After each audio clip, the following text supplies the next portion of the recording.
You ever get that feeling that you're playing a game, but nobody ever told you the real rules? Most of us are just following a script we were handed, a script about how work and success are supposed to happen. But what if that script is wrong? What if it's based on a total misunderstanding of how things actually work? Today, we're going to pull back the curtain on the invisible architecture that shapes our careers, our wealth, and our lives. All right, let's just dive right in with a statement that probably feels wrong.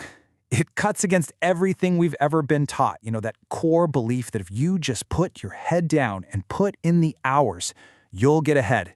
But to really understand the invisible rules, we have to start by challenging that assumption head on. And there's the punchline. Now look, this isn't about being cynical. It's about being observant. It's about knowing the difference between just being busy and actually making progress. Think about it. If sheer effort was the key, the most exhausted people on the planet would also be the wealthiest. And we all know that's just not the case. So what's really going on here? This leads us to something we can call the effort paradox. It's that strange, frustrating reality where the most intuitive solution, just work harder, is often the very thing that keeps us stuck. It's where more effort just leads to diminishing returns, or sometimes no returns at all. So here is the core misunderstanding, laid out pretty clearly. The common belief is simple. More effort equals more success. It's linear, it makes sense, and it feels fair. But the reality of the system we live in, well, it rewards something else entirely. It rewards leverage. The system doesn't really care how hard you work. It cares how much your work can be amplified. It's the difference between digging a ditch with a shovel versus an excavator. The system always rewards the excavator. Okay, so if the system rewards leverage, why is almost everyone so focused on pure effort? The answer isn't just out there in some big abstract system. It actually starts right inside our own minds. Let's take a look at our own psychological defaults. This is the million-dollar question, isn't it? If there's a more effective way, why do we instinctively choose the path that just makes us tired? It's because defaulting to hard work isn't just a strategy, it serves a really powerful psychological need. And this is why. Being busy feels productive. Ticking things off a to-do list gives us that little rush of accomplishment. Showing up every day, working long hours, it feels responsible. And maybe most importantly, it feels safe. Why? Because it's predictable. You know what you have to do tomorrow. Pretty much the same thing you did today, just maybe a little faster. The psychological engine behind that feeling of safety is a powerful bias called loss aversion. In simple terms, the pain of losing $100 feels way worse than the joy of gaining $100. This makes us instinctively protective. We'd much rather secure the small, predictable income we have than risk it for a larger but uncertain gain. Focusing on effort becomes the safest way to protect what we've got. Now, our psychology isn't operating in a vacuum. It interacts with these huge, large-scale systems that have been built all around us. And these systems aren't necessarily evil, but you have to understand they were designed with a very specific goal in mind. It starts early, right? Think about school.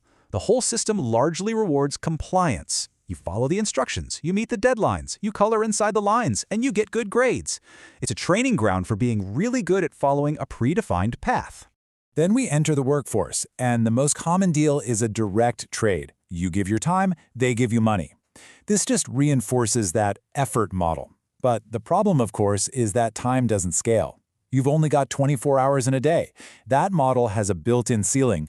And then the financial system steps in. It actively encourages debt. Mortgages, car loans, credit cards. And what does debt need to survive? A steady, predictable income, which pushes you right back into the safety of a job trading time for money. You see how it all locks together? So here's the crucial point. When you look at these systems all together, education, employment, finance, they all push towards a single unified outcome. They are designed to produce predictable behavior. They need stable citizens who follow the rules, show up to work, and pay their bills on time. So we've got our internal psychology on one side and the external systems on the other. The real magic, or the trap, depending on how you see it, is how they lock together. They create this powerful feedback loop, a kind of invisible training that guides our behavior without us even realizing it. So let's trace how this training works. Step 1. Our minds are hardwired to seek safety and avoid loss. Step 2. The major systems in society are built to reward that exact behavior, stability and predictability. So what's the result? Step 3. We focus on protecting our small, stable paycheck instead of taking the perceived risks of building real assets. And that leads to step 4, the hamster wheel. Our effort increases, but our outcomes never really change. We just get better at running in place. And this, right here, might be the most important takeaway of all. This idea reframes the entire dynamic. It suggests that this isn't an accident, you're not failing, the system isn't broken. In fact, it's a form of conditioning. It's a training process where our own nature and the system's design work together perfectly to produce a specific, predictable outcome. So if we're caught in this invisible loop, what's the way out? Well, the answer isn't some 5-step plan or a simple hack. It's a fundamental shift in perspective. And it all begins by changing the primary question we ask ourselves. This is the old question. This is the one the training conditions us to ask. Whenever we face a problem, our default is to just apply more force, more hours, more effort. But as we've already seen, that's just like pushing harder and harder on a door that's clearly marked pull. Here is the pivot, the new question. It shifts the focus away from our effort and onto the system's rules. It's the difference between being a player trying to win by running faster and becoming a strategist who's trying to understand how the game is actually scored. It's about looking for the points of leverage, not just for more opportunities for labor. And that's where we'll end things. This isn't about giving you an easy answer. It's about proposing a more powerful question.